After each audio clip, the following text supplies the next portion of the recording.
Very warm welcome to everyone, especially the ones who are joining us for the first time. You are very welcome. Don't forget to mention in the chat box that you are here for the first time, so we can share with you some extra information. Okay, and so we have a fabulous topic today.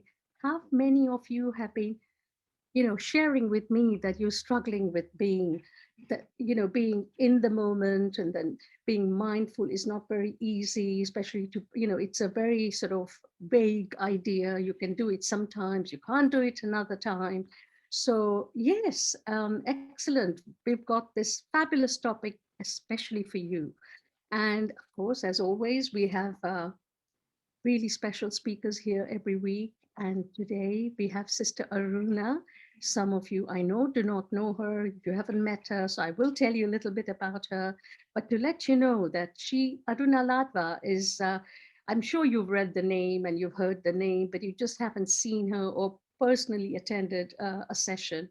But anyway, let me tell you, just in very, I was just going to say, you look better. Yeah, now you centered. So we can focus on you. Okay, right. So remember, brothers and sisters, you it's time. Yes, magazine writer, the blog, absolutely. So Sister Aruna, has really flown specially from Kuwait just for us through Zoom Airways, as she does. And what I love about her is her energy and really that smile. But hey, getting on a very formal practical level, because I know many of you don't know her, so let me just tell you, she is an author, not just an author, not just a speaker, not just a meditation teacher, but she's also a very good cook, and she doesn't like to share that with anyone. But I know that she's got some recipes on YouTube because I happen to have seen them. So anyway, that's for later. We try to send you some links. We will request Sister Aruna to send us some things, okay, after this. But Aruna, what's special about her is that she really does have the blend of the East and the West. So she was born in Kenya, educated in UK. She lived in Canada. In fact, I think you've lived all over the world, haven't you? Including New York and Turkey, Bahrain, Hong Kong, and now Kuwait. So, yes, of course, she travels regularly to India too. Now, for the past 38 years, I love the way she puts this. She says, I have been studying the gentle art of Raj Yoga meditation. And yes, I think you all hear and you've experienced that. But she's a very powerful teacher. What I do like about her is the way she manages projects. She does so many different things. She is very experienced. And she teaches experiential meditation. She facilitates in the areas of human development. She's written 8 books. And when I was, if before the Zoom period, before the COVID pandemic, in GCH, many of you were there and used to attend every Tuesday. And I used to flash up these books to you at the end because I know it's time. And then really wonderful books. And I know when I was new here, new to this knowledge and new to this place, they helped me a lot actually. So I would highly recommend that you try and get copies of those. Okay.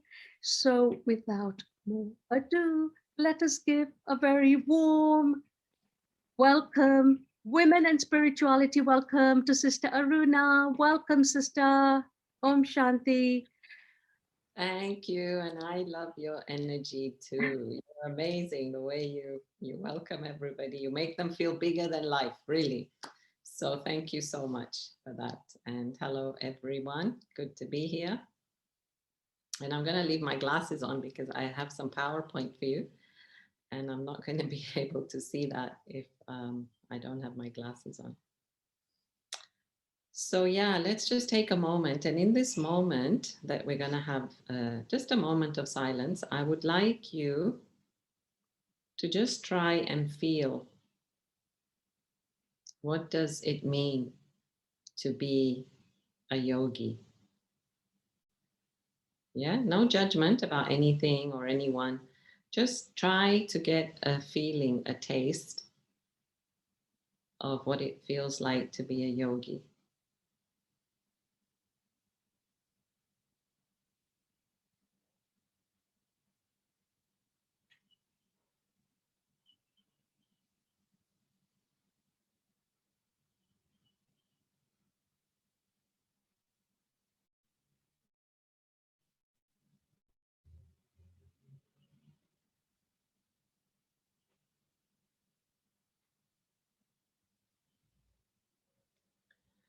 Okay. So I'm sure as you did that, you see, even for me, just a few seconds of going deep inside, and what happens? We slow down. Our breathing calms down, and we start to breathe deeply, actually, and we start to talk slower.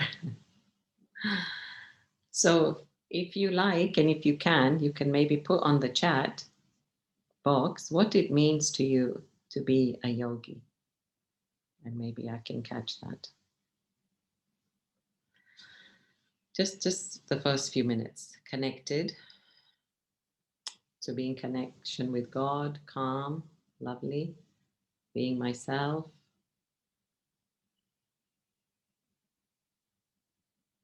Yeah. Now, we just don't want to be just an ordinary yogi, right? This is the point, I think.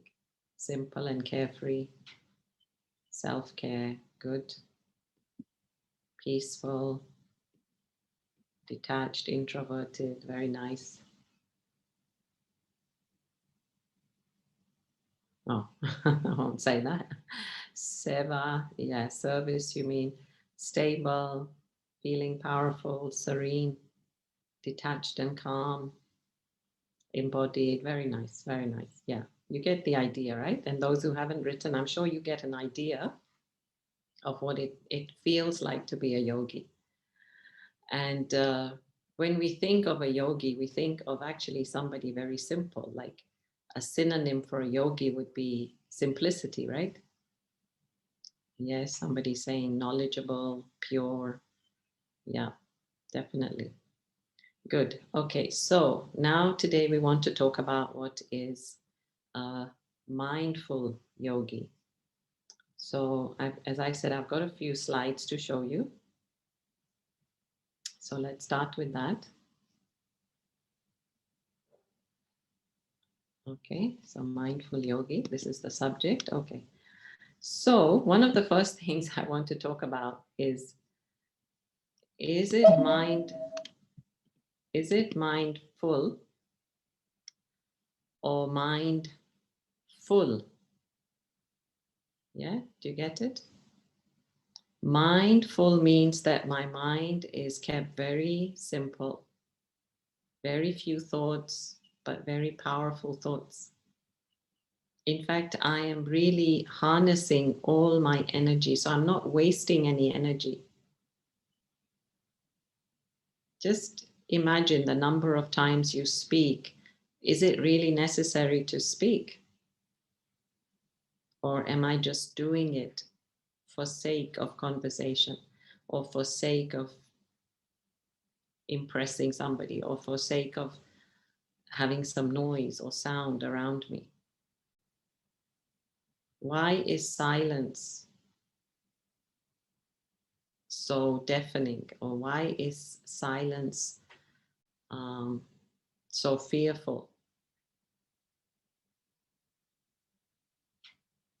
So when I say mindful, it's really, yeah, about being here. I have another slide with all the points, but for now, it's really about being here, being in the moment, focusing on this moment.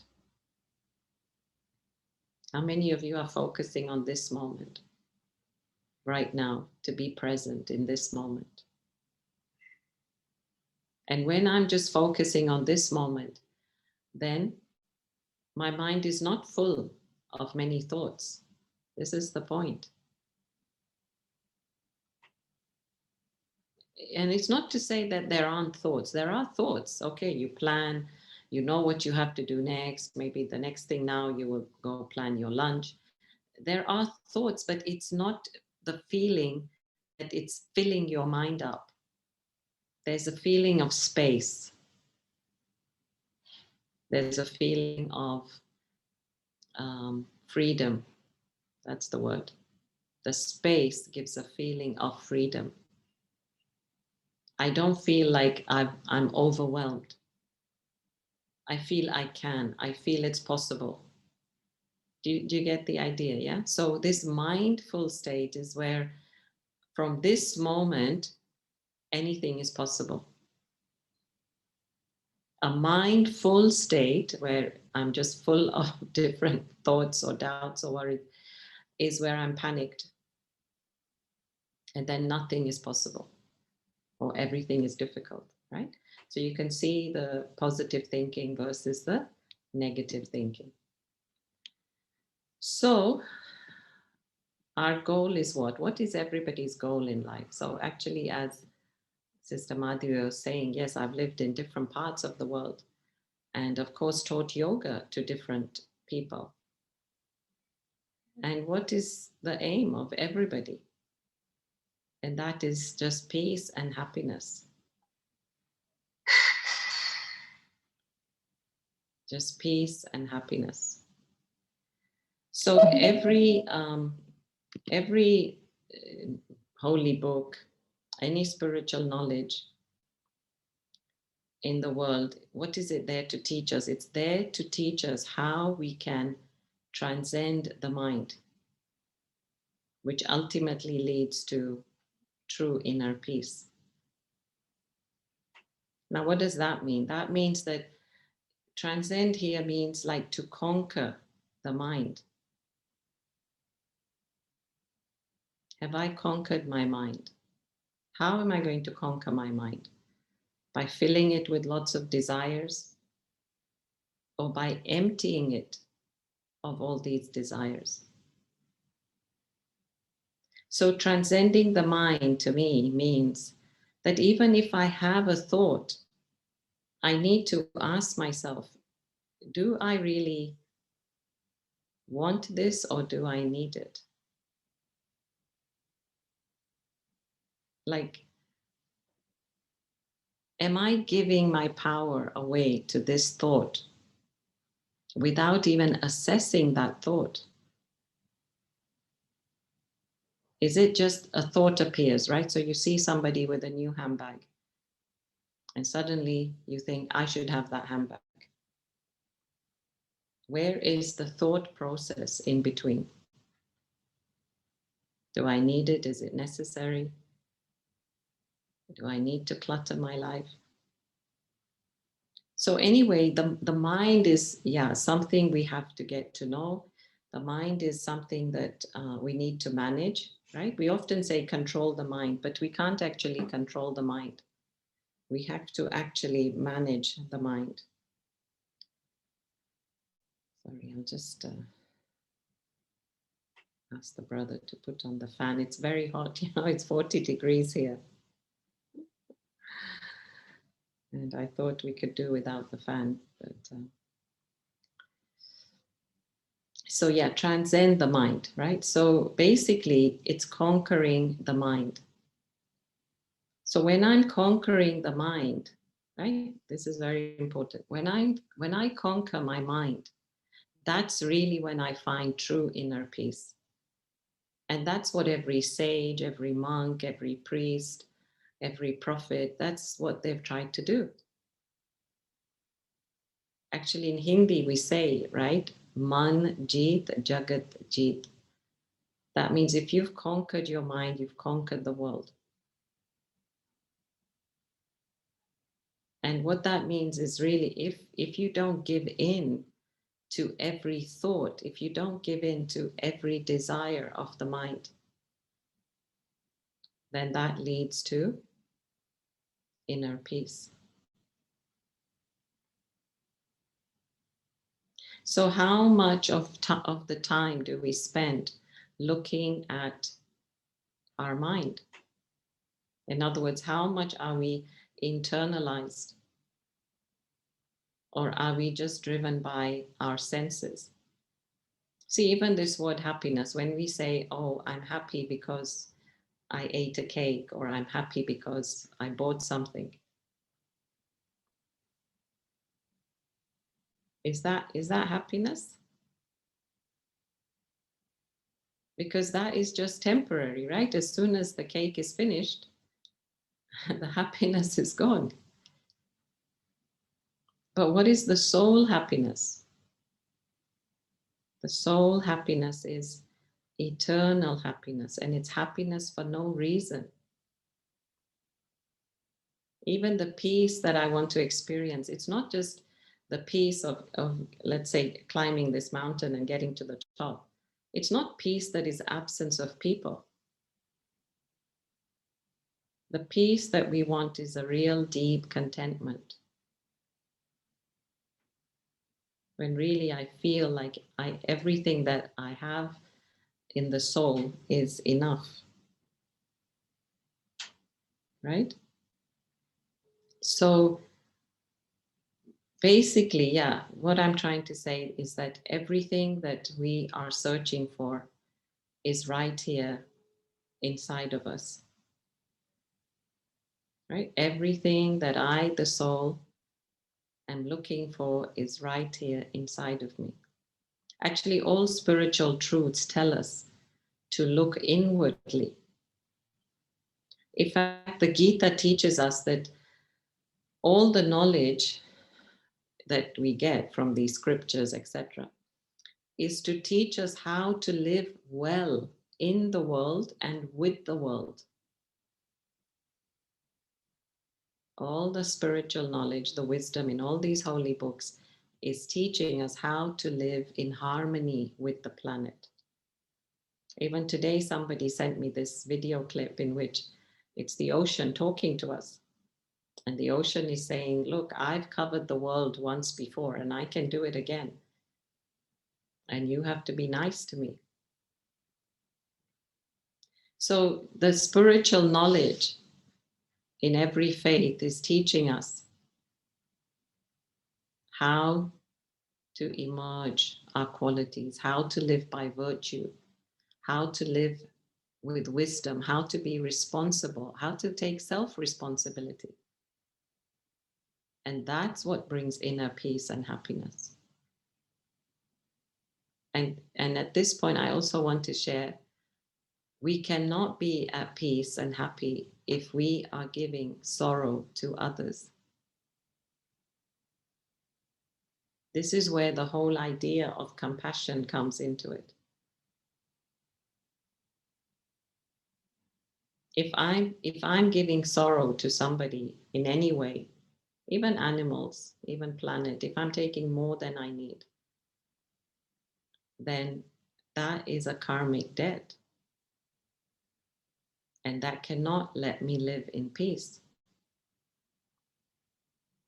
Yeah, this is something really deep. So for me to really have deep peace and deep happiness, I have to be in harmony with everything around me. And this is what it means to be mindful. In other words, I'm I'm concerned, I'm caring, I'm aware. I'm not just living selfishly for myself, but I'm sharing and I'm giving and I'm caring. This is deep peace and deep happiness. So, yeah, why mindfulness? So, mindfulness because it helps us to self regulate our emotions. See, when we just sit with ourselves, I want to say though, Raj Yoga meditation or the Brahma Kumaris meditation, it doesn't teach mindfulness, but it does teach Raj Yoga meditation, which is a same or similar kind of self responsibility. But I will focus on the yogi in a few minutes. But just for the sake of the talk, let's just focus on mindfulness. So, mindfulness means to self regulate our emotions. In other words, I can manage my emotions myself.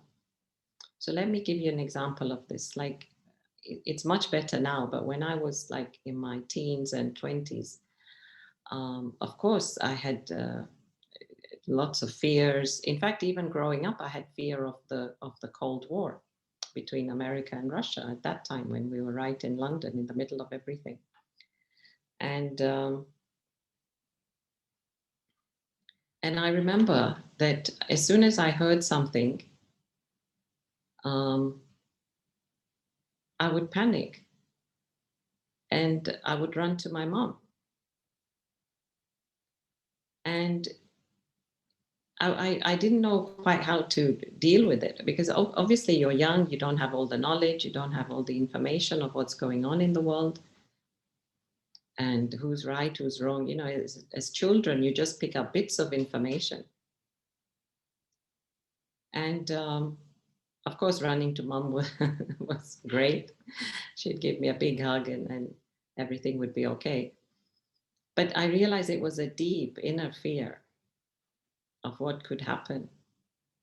And maybe that's why when I got to know that the soul is eternal, I was just so happy, right? I was just so happy that that I mean, I really felt like a homecoming. So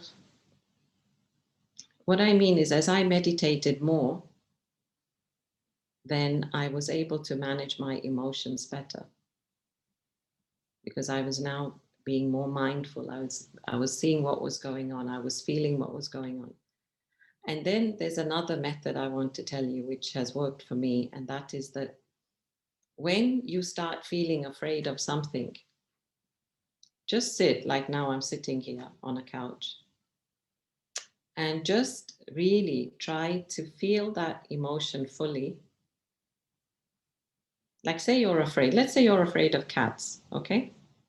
So you sit here and you imagine this cat is coming towards you, and you just sit there,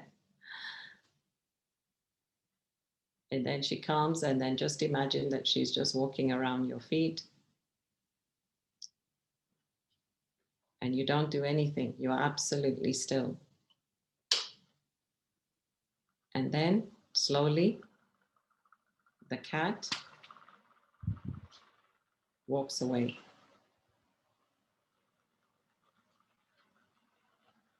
And any other fear you have, you know, whether it's poverty or whatever, just sit with it and really go through it. Like, what's the worst that can happen? What's the worst that can happen? So this is how I remember in my 20s, 30s, this is how I was actually dealing um, with my emotions. Like, I would sit with it. At that time, I didn't even know mindfulness, but this really helped. You'd sit with it and you really face the fear. And when you face the fear, you realize that it's not a real tiger. It's just a paper tiger. So anyway, try that method. Yeah, but you have to equally be still. This is the art, I think. Equally be as still. In other words, try to calm your thoughts, try to calm your mind, and just see it for what it is. The more still you are, the better you will be able to face your fear. Okay. Be present in the now. So again, I'm going to ask everyone to just be present, even if you're doing something. Maybe you are cooking right now. Maybe you are ironing right now. Maybe you're doing something else. But do it being present in the now, absolutely present. Those listening to this talk, fully present. Okay, be fully present on every word. Be fully present with your emotion. Just feel the feeling now. What's the feeling like?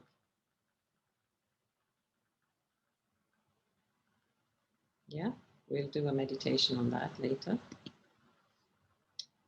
As I said, yeah, overcoming fears and insecurity. But what I meant particularly here is that really, when I understand what's going on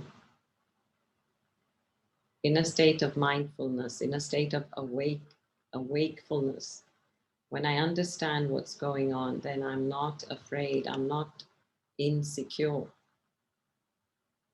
Have you noticed, like, when there are people who are silent in the room, they they carry or wield a lot of power, and you're always wondering, like, what, you know, what have they got to say, or what are they hiding, or what? What's the power they have? Whereas the one who's been talking, they are using up their power. So yeah, again, this security, inner security comes from a deep sense of self-respect. And from that deep self-respect, there is nothing to fear because I have respect, I have love for everyone.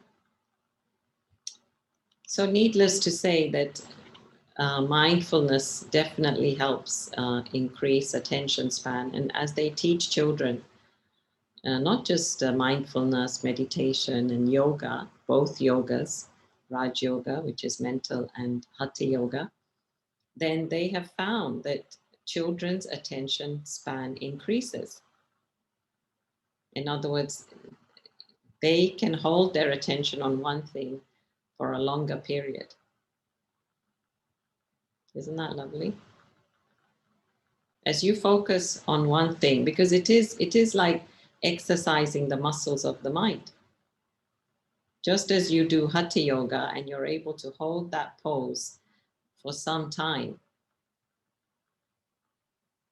what are you doing? You're making these muscles stronger. So in the same way as I exercise the muscles of my mind, and I say, right now, Aruna, focus. There's a little yellow flower on the other side of the window. So I say, okay, focus on that. Now the idea is how long. Anyway, I'll come to the focus exercise in a minute. So anyway, yeah, attention span, okay? Increases attention span, increases memory, same idea, focus and concentration, and much more. Yeah. Okay, so before I get onto the focus slide, I just want to get this out of the way, right? How many of you actually multitask? So let me tell you that multitasking is actually a myth. Multitasking is actually a myth. In other words, you can't. You think that you're being productive by doing many things at once, but actually, no, you're not. In fact, studies have been done, and they say that your productivity reduces by 40% because the amount of time it takes to switch from left brain to right brain, or to even switch thought in the same hemisphere of the brain, do this and do that, it takes time. It's not just time, it's energy. It's that attention span, as we're talking about. It's that alertness, that concentration. So you're just getting into something and then suddenly you have to do this or you have to do that. So it doesn't work. You see, it doesn't work. So those of you who are trying to do many things at once, again, I would suggest try being mindful and attentive to one thing. And lately I've been practicing something. When I feel like I'm not sure about something, I'm going slower with it. Like even directions on the road, or what was the other thing I was doing? I was trying to fix something. Um, there was some parts I had to put together. I didn't know which went where. And then I just said, okay, slowly, Aruna, slowly. And as we just slow down, then we'll see what looks like what, and intuitively, we'll be able to put it together. Do you see? So let us not be hasty. Let us not think that we are Superman, Superwoman, and try to do many things at once, because as I said here, it's not just productivity, it takes a toll on our health. And this is how we create the stress, actually. And stress has so many illnesses, sicknesses. Okay, here, this is just a simple slide, but I want to talk about the yogi, the master. So again, there's this idea of the yogi that they are the master of their life. And lately I'm into reading this book, The Autobiography of a Yogi. And it's a good book, very good book. I recommend it. And it's funny because 20, 25 years ago, people were telling me to read it, but I just never got to it or came across it. And maybe the timing is right now because maybe that's what I need to be doing now, practicing now.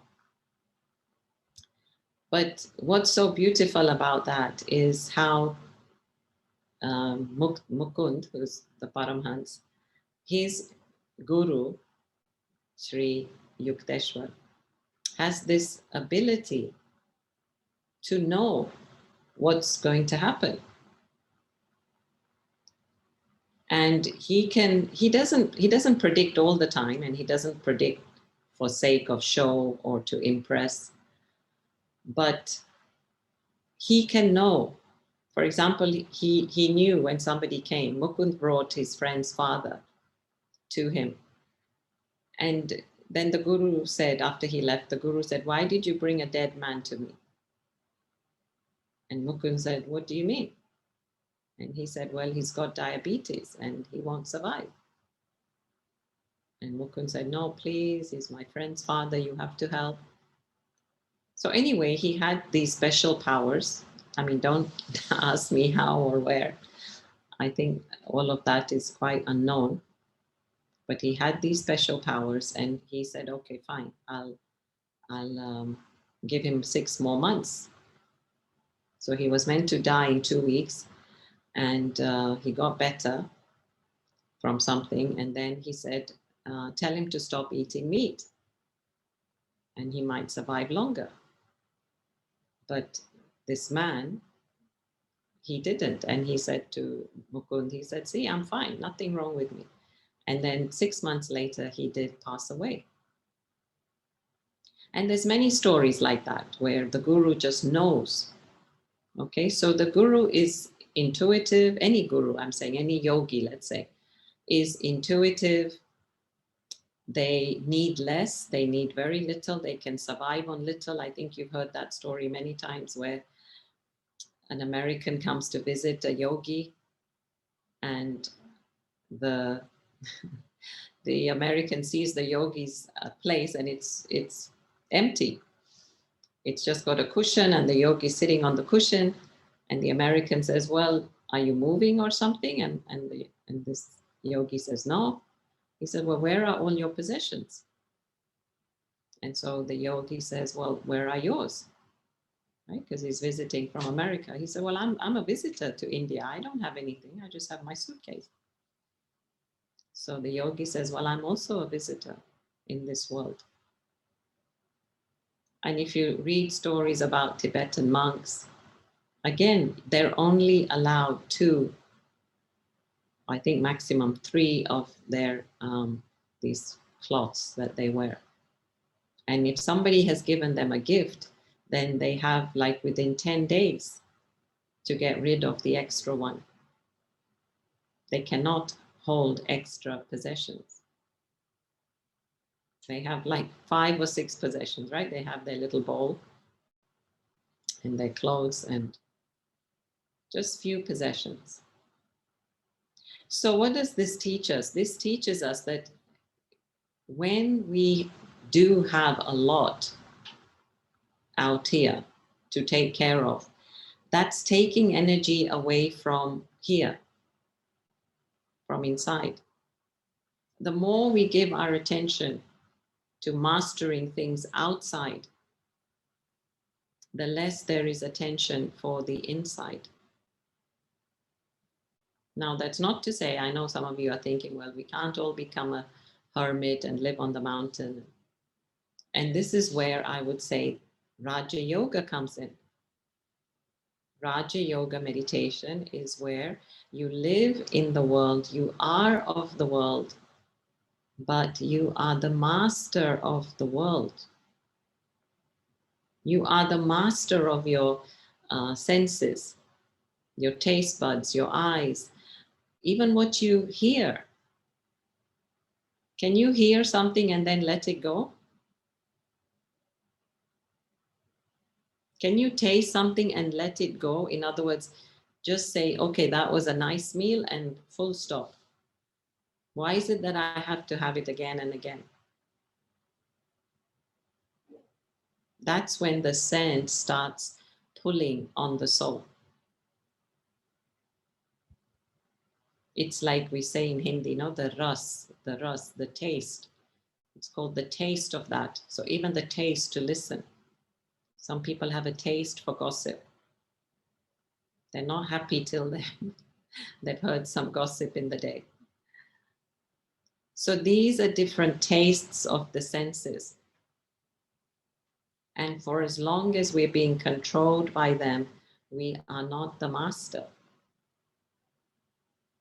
And we always show the picture of, like now actually, the soul is here and the yogi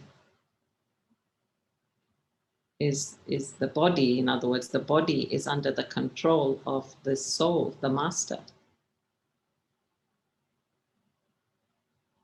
Every sense organ is taking instruction from the master. This is our aim actually, because the soul is in charge, not the body.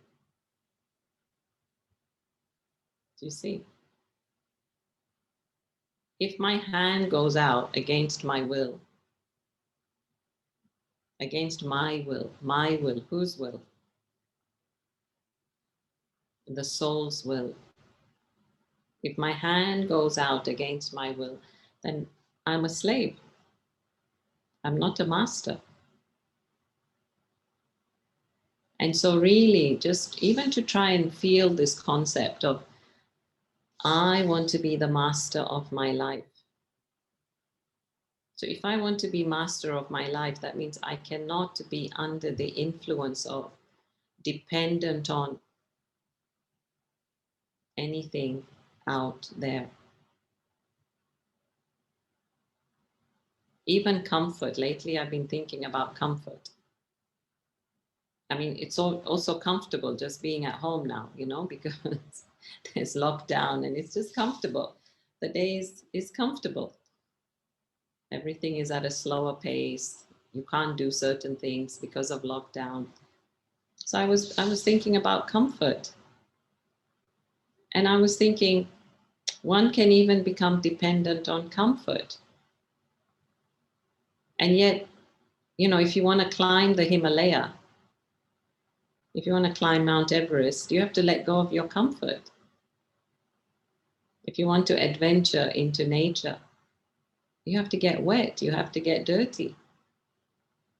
You may not get a hot meal if you're camping. So, we have to give up something to get something. So just think about that. What is yogi? Am I the master of my life? And then maybe what is holding me back? Anyway, many things to say about the yogi. Yeah, the simplicity I was saying, right? So if a yogi's, items are less, if their clothes, their wardrobe is less, then what about their thoughts? Their thoughts are also less, right? So yeah, yogi is one who doesn't think a lot. The yogi is one who doesn't worry much. Just go with the flow. Right, so here, this is what I wanted to do the exercise on. So basically, yogi is one who, or let's say the mindful yogi is one who is able to have focused attention, which means just focus on what you are doing. Okay, so I'd like you, I'm sure all of you have a pen, right? I asked you to get some pen and paper. So here is the pen. So I'd like you to just hold the pen in front of you and just focus on that pen, whatever the shape, the size, and maybe your experience with the pen. Like, I like these pens. I like the way they write.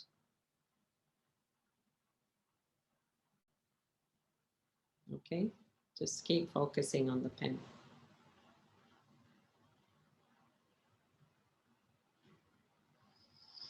So as you focused on the pen,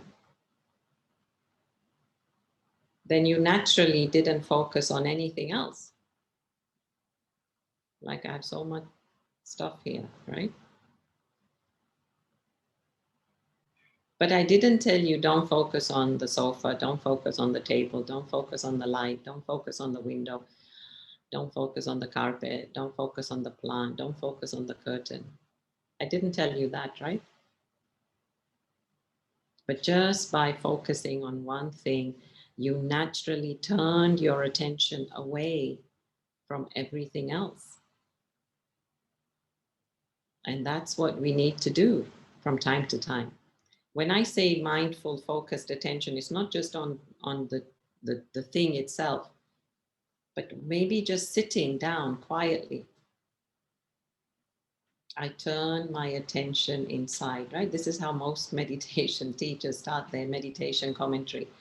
I turn my attention inwardly, which means I'm looking out there, but my whole awareness, my attention is now in my inner world.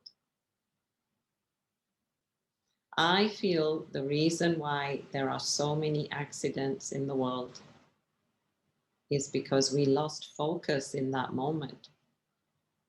Any accident on the road, accident whilst cooking, accident at work. In that moment, my mind went somewhere else. I was doing it. I was sawing that wood, but suddenly my mind went to the argument I had this morning. And just in that moment, I whatever, slipped my thumb or whatever. So what does that mean? That means if we are fully focused and give our full attention to what we are doing, then how can there not be success? How can it not be accomplished? And this is what meditation is. Meditation is this, really. All attention, all energies, all attention on one thing. So I now start to feel it. I start to be it. So when we say to you, like, attention on love, let's say, let's focus on my inner state of or being of love. When I'm fully focused on that, at the end of the meditation, you will be overflowing with love. Because you've given that idea so much energy that it's like invigorated. And when you come out of the meditation, you just like, you just have so much love for everyone. And the same for peace. If you have like a peaceful thought, you say, okay, I just want to be calm. Focus on being calm. Again, when you step out of your meditation, you will have buckets of calm. So this is, we say this expression, you got to stop and smell the roses. But we don't want to. We even want that in some takeaway package. Quick, give me the scent of the roses. When I actually have to just be present. And then take a deep breath. And then I take in the moment. And again, just reflect on your life. When you have really spent time being present somewhere beautiful, that memory stays with you, right? That memory stays alive for you. But when we are rushing, it's not. So how much of the time, how many times in the day are we rushing and not smelling the roses or not seeing what's around us? And there's many videos now that you can see where, because somebody's on their phone, they miss something, they miss their life partner, they miss that golden opportunity. just because they were not alert, not awake, aware, alert. So yeah, Raj Yoga meditation teaches us to be fully present and fully focused. And actually in Hindi, the word is actually dhyan, which is meditation. But the word dhyan also means attention. Like we tell the children, dhyan do, pay attention to your studies. So dhyan and meditation are the same in Hindi. I mean, meditation and attention are the same words in Hindi. So yes, that's all it is. When I learn, when I exercise those muscles of the mind to just, when I really focus on that thing, that's it. And then I develop that habit. And then maybe you can do a couple of things better together. But first, I have to be able to do one thing better, right? So that's what I wanted to say on that slide. Yeah, now this is interesting. So again, from the same book, from the autobiography of a yogi. So if like some people tell me like they can't do meditation. So for them, I say, okay, try to do deep breathing. Okay, which is almost the same. I mean, you'll get there by just doing deep breathing and then focusing on your breath. Then you will begin to meditate. Now, one thing that I want to share with you that I learned was the monkey, the restless monkey, he breathes at a rate of 32 times a minute. And what Yogananda is saying in the book is these quick breaths we take are synonymous with fear, right? When we are frightened, what happens? We need more energy, more oxygen, and so we breathe fast. And that's what we're doing most of the day, right? When we're running from place A to place B to C to D, we're not taking time to breathe. So really, I really want to underline this point. If you can't meditate, then at least do deep breathing, because this will also help the body and the soul. So the monkey mind, or the monkey, he breathes at a rate of 32 times a minute. A human breathes about 18 breaths a minute. And other, like the elephant, the snake, the tortoise, less than the human. But the giant tortoise, he breathes 4 times a minute. You know, those big tortoises you find on the sea.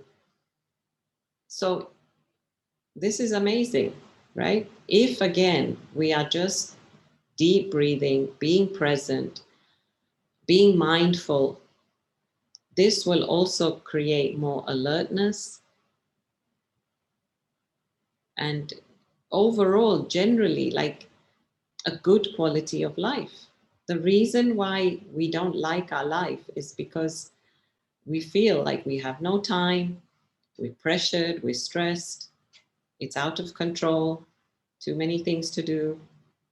That's why we don't like our life. But if everything we're doing, we're enjoying, we're being with it, or let's say we're breathing into it, then it's so beautiful. And it's a joy. It's a joy to do it. You don't feel stressed. And this is the love that we need to put into everything we do. But if I'm always feeling I'm chasing my tail, then what have I got to give to that thing? I won't have much to give to that thing because I'm not taking care of my needs. And my need is the calm, the peace, the sanity.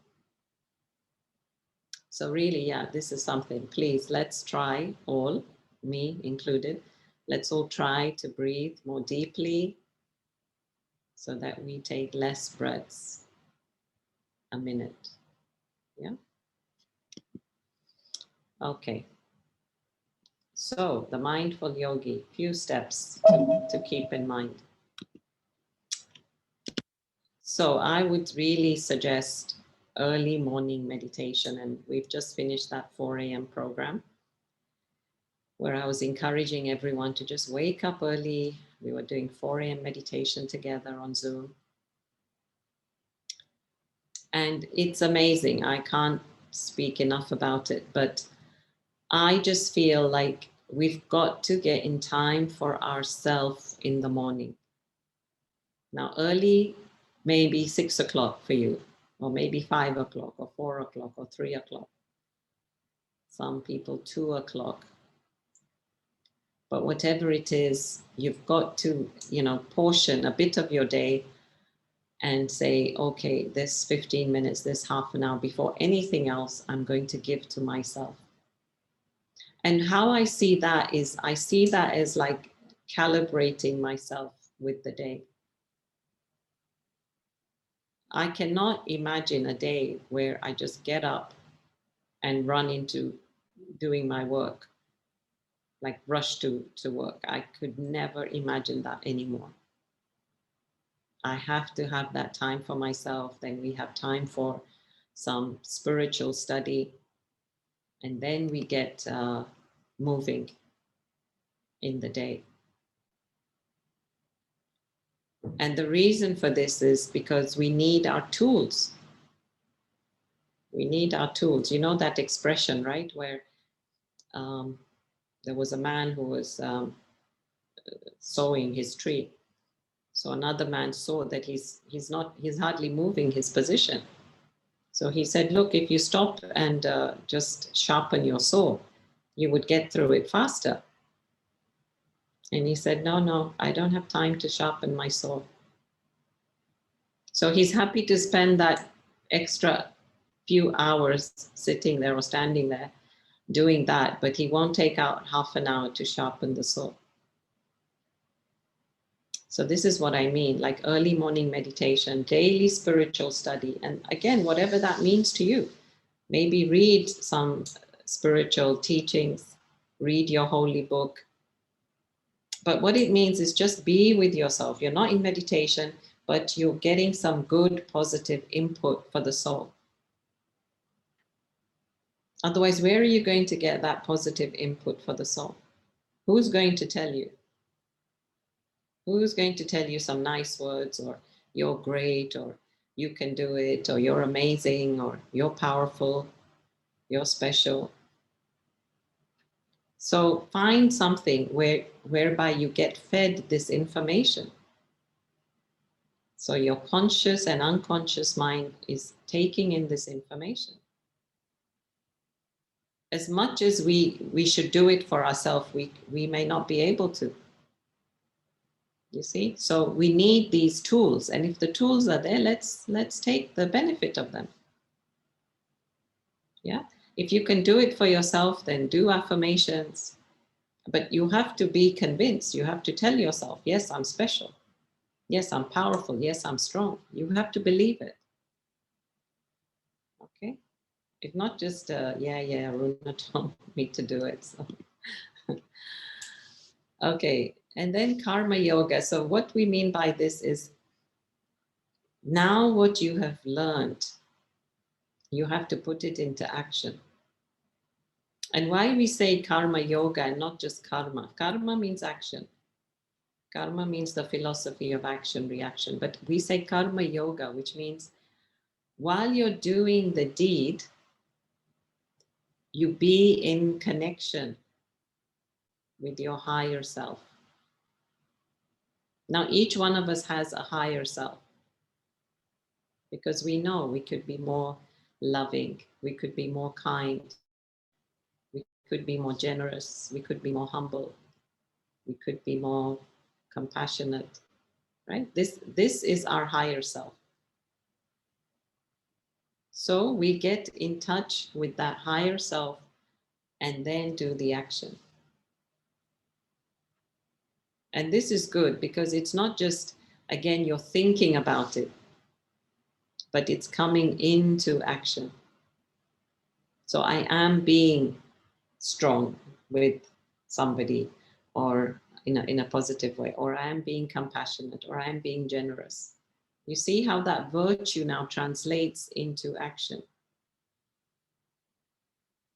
But this is where I need that power. And that power comes from acknowledging my higher self. Yeah, karma yoga. So in the morning I took in, now I'm giving out, right? Through karma yoga. And then healthy diet. So I'm not going to say what diet, but I'm sure each one of us could improve on our diet. So if you're meat eating, maybe you want to become vegetarian. If you're vegetarian, maybe you want to cut out fried foods, sweet foods. If you're vegan, again, maybe you want to eat more fruits. Each one of us can improve our diet. Now, we all know that you are what you eat. So really, let us eat healthy, because I feel eating healthy is actually respect for the self. What am I actually putting into my body? How much am I putting into the body? How much do I expect the body to digest? And then do I give the body a rest, or is it like the kitchen that's just working 24 hours? So for that, we need to fast. We need to fast, not diet. Yeah, there's a difference between diet and fasting.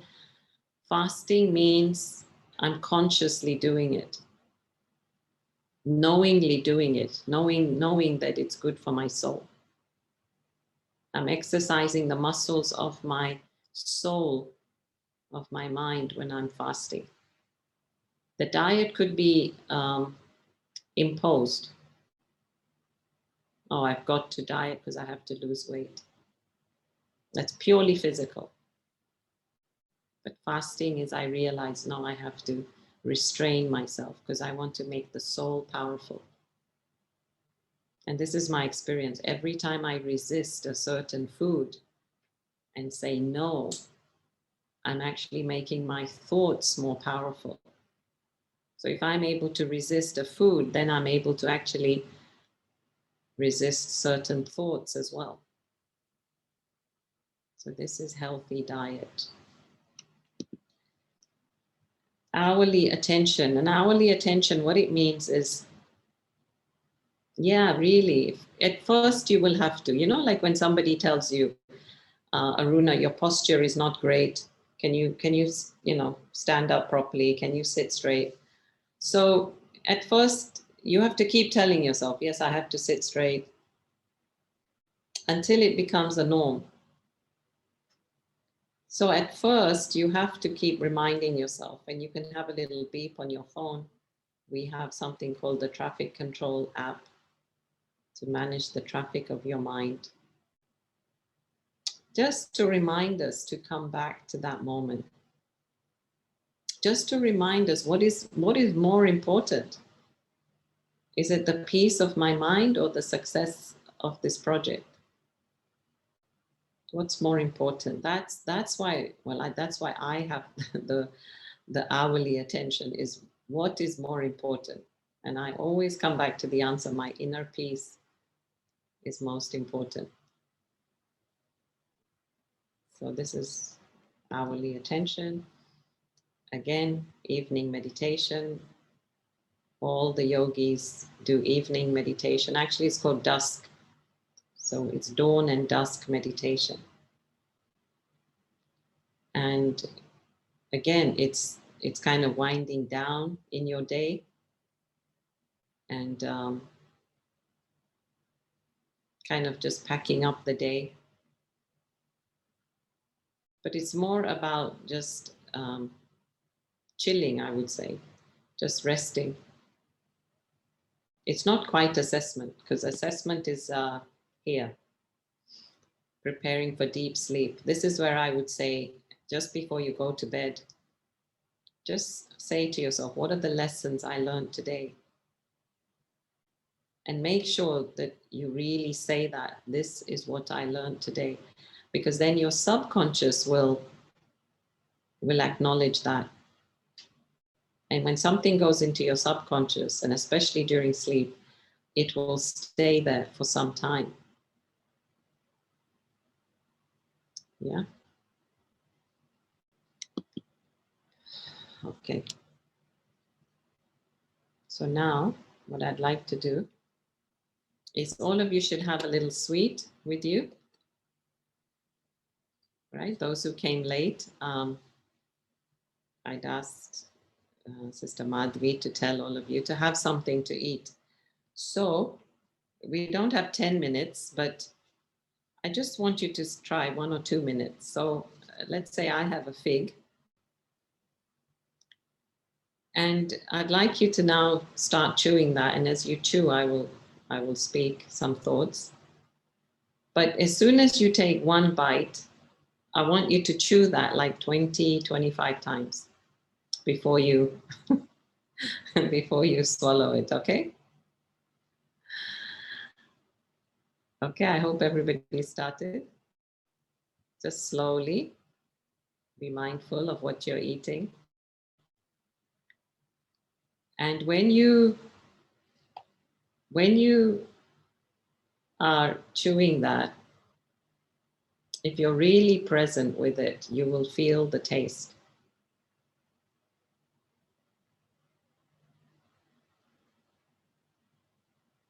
And then you will tell yourself that this thing, this food, is nourishing me.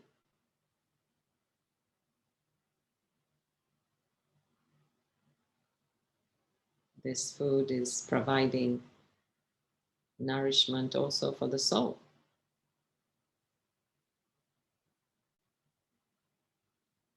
I'm so blessed that I have food to eat. And just this little piece is going to satisfy the soul.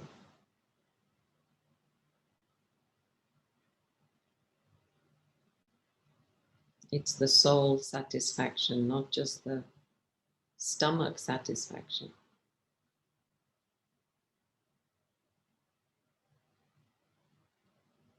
I thank God. I thank my good fortune, my good karma, that I have food on the table.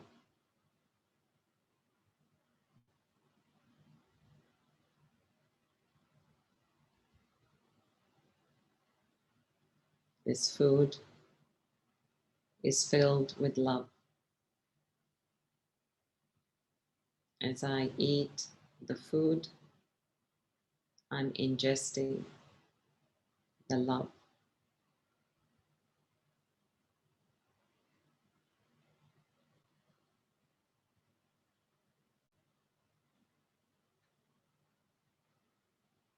I can feel this food healing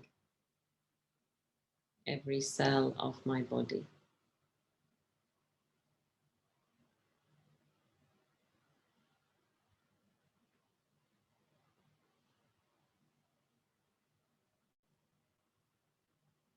Every cell and organ is becoming stronger.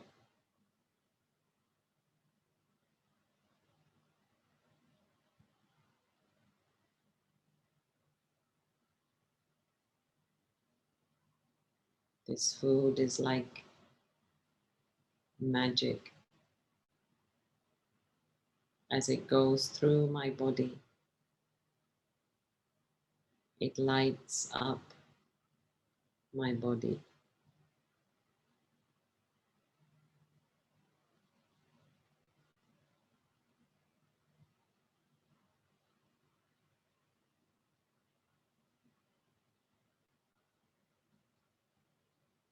I am so grateful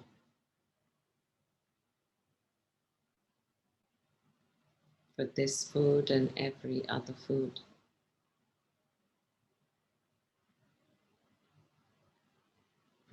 I am so blessed.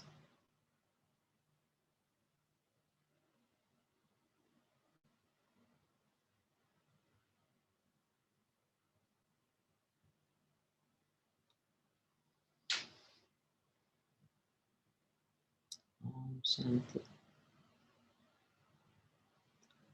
So yeah, I hope you're still chewing that. You can chew slowly. Thank you, Sister Madhvi. Yes, I'm happy to take any questions. Thank you so much. It was absolutely wonderful. And we've been getting loads of lovely, lovely comments. Um, you know, Betty saying it's a very thought-provoking presentation. And okay, so I've had, by the way, sisters and brothers, if you have any questions, please type them in the chat box and I will read them out to Sister Aruna. And if you want any question to be private, then please type AN or N. I know some of you have started writing on my WhatsApp, but that's okay. But please write in the chat box. It makes it easy for me. Otherwise, I'm looking at different things, okay? So we've got one anonymous question here, Sister Aruna. I have tried fasting, but cannot go beyond the evening. In brackets, my sugar levels drop a lot. Then, what can I do? Again, sorry. He's saying that I'm going to look at the questions because I'm no, getting you stressed. can't. This is what I was just saying. They've sent it to my I'm WhatsApp. going to focus on you, Madhvi, totally. I'm Yes, present yes. with you. Yeah. Okay. So this sister, I think it's a sister, is saying, I have tried fasting, but cannot go beyond the evening. My sugar levels drop a lot then. So that's in bracket, the last part. So what can I do? Yeah, I really want to say I'm not a doctor and I'm not an expert. There are more people more expert than me. All I can say is you just try to keep widening the window of your fast. So maybe you do 2 hours, then 4 hours, then 6 hours. Do what is comfortable. Yeah, some people can go, like actually this morning I've just had juice and I also have just had 2 figs. And I'm planning to just stay on fruit today. So some can do that, but maybe some can't. So please don't push yourself. Just go within your limit. Just try to extend that limit. Don't try for big thing. Don't say, okay, from 2 o'clock till next morning, I'm not going to eat. I mean, for that, you have to build up your muscle. Okay, just try and keep widening that gap. Yeah. Lovely. Thank you so much for that. So one of the sisters earlier on had commented that, even if you're trying to say do something, say she's trying to listen to this session on the phone, suddenly a pop-up comes up like a WhatsApp message or something, and she does find herself getting distracted. So I was just going to share that one of the things I had to do was to stop anything popping up while I'm doing something on the phone. And I think we just have to take practical, we have to take this very practically and really just spend 5 minutes on your phone before, okay? But is there anything else you'd like to add on to that, Aruna? Yeah, as you said, just turn off the notification. And Mm, if you're doing something where you don't need the phone, then put it away. Like mm, I have to have it to communicate with, because of the noise, they're not gonna come in. So, but yeah, when I'm doing something that where I need to focus, I do put my phone away. It's mm. on silent and it's away. Because even if it's silent and you see it, you think, oh, what's there? Let me just have a quick look. So when I'm doing writing and I just know I need the hour or whatever, 2 hour, I just put the phone away. Yeah. So And if try. you are listening to something on the phone, then yes, you have to make sure you switch off all your notifications. So that's lovely. One question from Amara, she's saying, you mentioned somewhere that if we are not focused, we can miss the love of our life. And she's asking, should we on the spiritual path even think about it or have a feeling that maybe, Yeah, I just said that. I'm not saying that you should be looking for that. You are the love of your life. You are for yourself the love of your life. I'm just saying that there were many videos where they were showing that people were missing out on things that they were looking for. That was my point. hmm, And so if you're focused, it's there. That's my point. If what you're looking for and you focus, it will be there. but people are not focused. Mm. But I agree, the more you can be content with yourself, the better off you will be. That's the way for all of us. So Neela wants to know, how do you stay mindful when there is chaos happening in front of you? Breathe deep. Breathe deep. Um, yeah, see, this is why the practice has to be done beforehand. You cannot be there and then exercising those muscles. So we have to get more of this practice in when the chaos is not there, so that when the chaos comes, we are ready for it. Do you see? So practice having more mindful meditations, sit with yourself, and maybe like I know that with a few people around me, I know there's going to be things happening. So you're mentally prepared. Like if you have kids, they might spill some milk, all right, you're mentally prepared, right? So just have that in the back of your mind that anything can happen at any moment. So be ready, ever ready. Very practical tip there. Thank you. So Sister Melanie's asking, she says, I do go to bed early, but even then I have difficulties in getting up early next morning. So what can I do? Yeah, again, it's just practice, dear. Like, see, you have to understand your sleep cycles. This really helped me. So each one has a sleep cycle of between um, well, really could be between 1 hour to 2 hour, and so you have to find what is your sleep cycle. Maybe your sleep cycle is 1.5 hour. So that means you have to sleep and wake up within like 2 or 3 of those cycles. If you wake up in the middle of one of those cycles, you will feel tired. So if you go to bed at 10 and your sleep cycle is 1.5, so you get 4 cycles and you wake up at 4. Do you see? You have to put your alarm for 4 if you go to bed at 10. So this, anyway, look into it. This, I think that might help. This is my answer. And the other is that just really have a good aim. Have a very strong thought at night that I want to wake up early and sit with myself. And this has helped me many times. Mhm.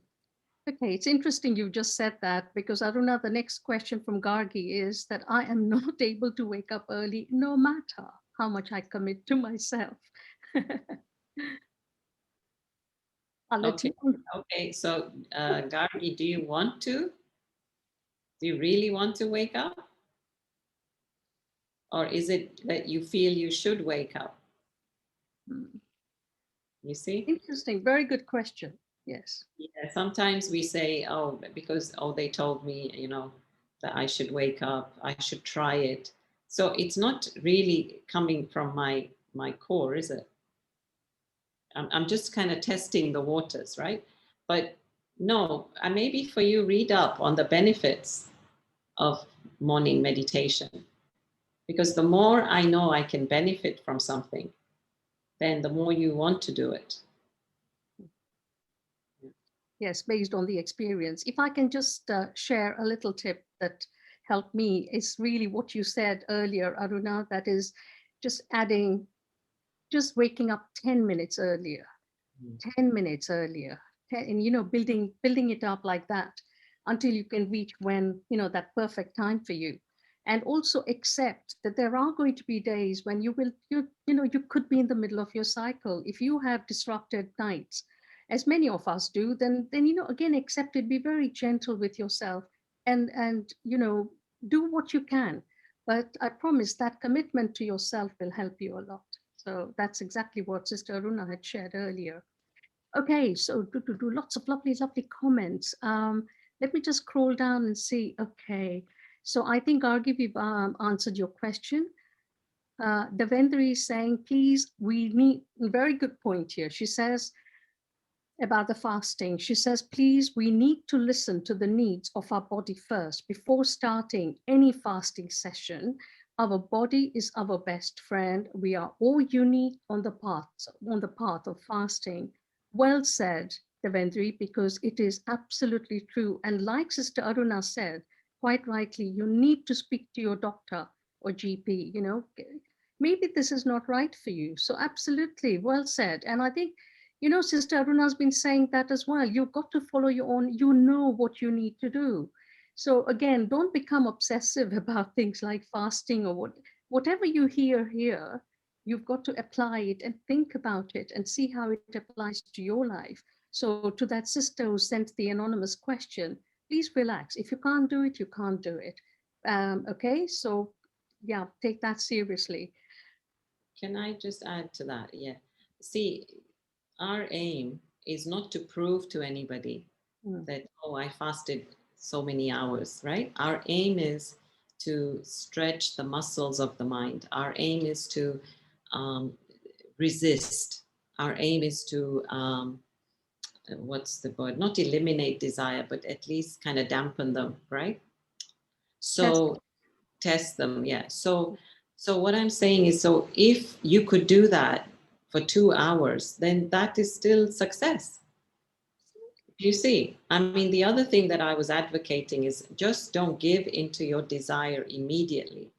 So say you felt like eating something, then maybe just wait. I mean, apart from, as I said, I'm not a doctor, but apart from sugar patients, I mean, otherwise just wait. Just, it's not, I want something and immediately you put it in your mouth. Just wait. Just tell your body, okay, wait, I'll give it to you.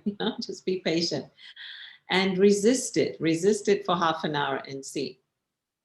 And this also, I realize, helps one to become more of a master rather than a slave, where you have the thought and you do it. You have the thought and you eat it. So this is what I'd like to say. Whatever little bit you can stretch is good enough. That is beautiful. And it's all about the first point you made that, just stretch it by 5 minutes, 10 minutes, whatever. That applies to lots of different areas. This is what we try to share with our children, to all the mothers here. So, okay, so you've had excellent tips here. So please take them on. Okay, lovely comment here from Kavita. And I think I've got, 16 new messages. So if I have time, I'll go to the lovely comments we've got from our attendees here. So one sister is asking, how do you deal with negative comments from people around you? Yeah, you just have to have a thick skin, really. I mean, you take it, you hear it, and you ask yourself, okay, is there anything in it? Can I really change? What can I learn from this? But then you can't think about it too much because, everybody's got their own opinion and you can't please everybody. You can't make everybody happy. So, every person, some may like what I say, some may not like what I say, some may not like how I say it. I mean, everybody's got their own viewpoint. So we can't make everybody happy.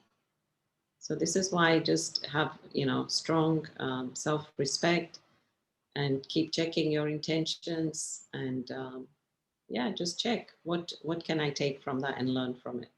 Hmm, thank you. In fact, next week's session is going to help you with that, but I'll come to that a bit later. So Shaheen is saying, what's the point of waking up at 2? But that 4 o'clock is okay for you. But like Sister Aruna never said that you have to wake up at 2. You wake up at the time that you need to. Okay. So let's clarify that. Okay. There's a question here, and it's up to you, Sister Aruna, if you want to answer this now.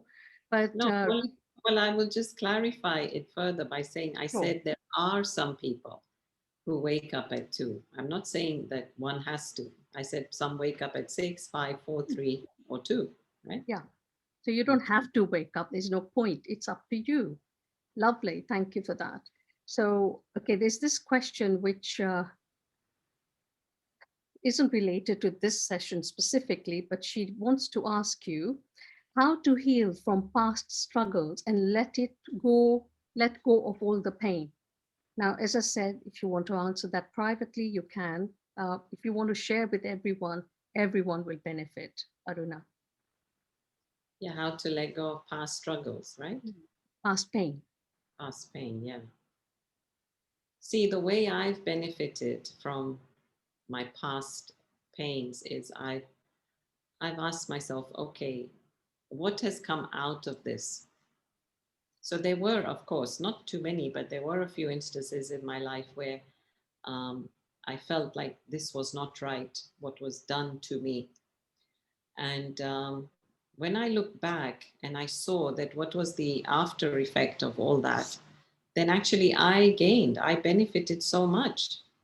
So what would have been the loss of somebody was actually my gain. And I really went back and thanked them. I really did. I said, because, if that hadn't happened, this wouldn't have happened. I wouldn't be where I am. I wouldn't be who I am. I wouldn't be learning what I am.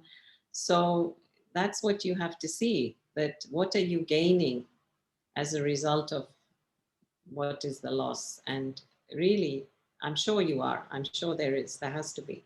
Yes.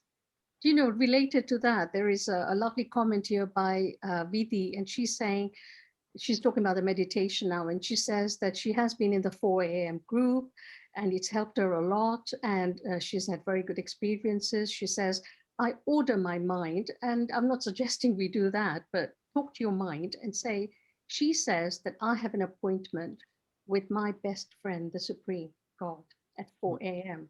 But that's Mm. what was taught to her, and that works for her. So it's thank you for sharing that tip with everyone. Now, about right, fasting, a comment here from Sister Neela, who's put this into practice. She says, I think it's a matter of practice. I eat 2 meals a day now. I had to be patient and ignore the hunger. The body does get used to it for a while. Meditation helps. But please, I want to put a caveat on that because, again, like Sister Devendri said, you've got to listen to your body. Everyone's body is different. Please speak to your doctor before you do anything. Okay, so really, and then on the other hand, if you do not have any medical issues or whatever, and you're really trying it to stretch yourself really and to build yourself up and maybe to empower yourself, then yes, stretch it by a few minutes at a time or whatever. So you've got to find something that works for you. Okay, we're not telling you, neither Sister Aruna nor I nor anybody here is telling you what to do. These are all things that we are sharing that we actually have benefited from, and you may want to take just one or two of them, so it's perfect. There's a lovely comment here from you, Elio, but it's a big one, and I think everything you've shared would really help the group. So please, can you copy and paste it to panelists and attendees? Because I am not going to be able to do that for you now, okay? Um, okay, so Ritu, your question's been answered. Yeah, lovely comment. She says, from Shaheen, she says, when you resist, it doesn't help with peace or joy. Absolutely. Okay, Eva wants to know, as a yogi, do you find a dual life between soul and body? Hmm, interesting. Dual life A between. dual life. I mean, no, No, I not don't. But not really. no, I, the soul, am using this body. So no, my body goes everywhere my soul tells it to go. So no. yeah, there should be no. I mean, there cannot be. That means, either we are not living our truth, or we are. Think about it, okay? Because I think you've really got to. Wow. So okay, so you put that. Thank you. Savira saying, "Oh, lovely comment," and I think we should end here before I do the further announcements.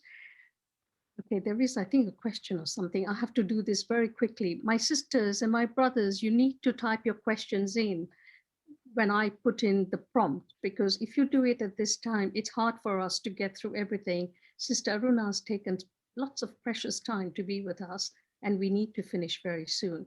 Anyway, so this is the last one. How would Sister Aruna help on practical matter of people stressing over their jobs, well-being, health, potentially being in danger, children's future being halted, things like traveling that have become luxury, etc., especially when the only coping mechanism we have from our childhood is stress? Ah, yes, okay, and thank you very much for a positive and your gracious approach.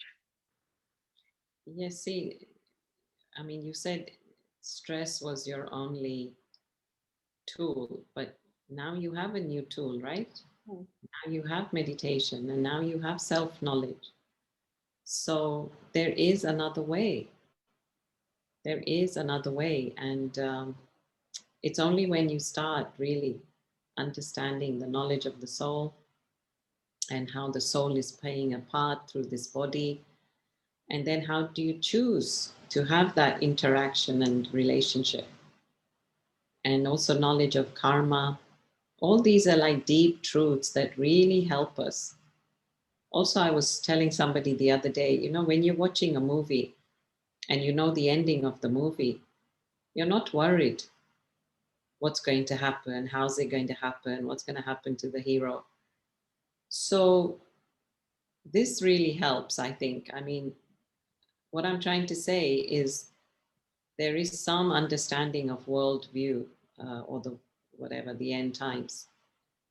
And when you understand that, then you're not panicked. And you just know that whatever's happening is for some shift in humanity. Thank you for that. So, Sister Vino, I'm sorry your question is coming a little late. Maybe you want to bring it to our speaker next week, if that's okay. And thank you to everybody for joining us. It's been a really, really beautiful and rich and very empowering session. So, thank you for that, Sister Aruna.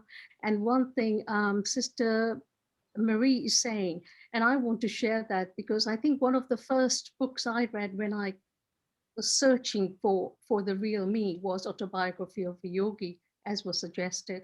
And Marie saying that she also read that 25 years ago. And in fact, it's only when she joined Brahma Kumaris and she understood, there were lots of her questions were actually found in the answer.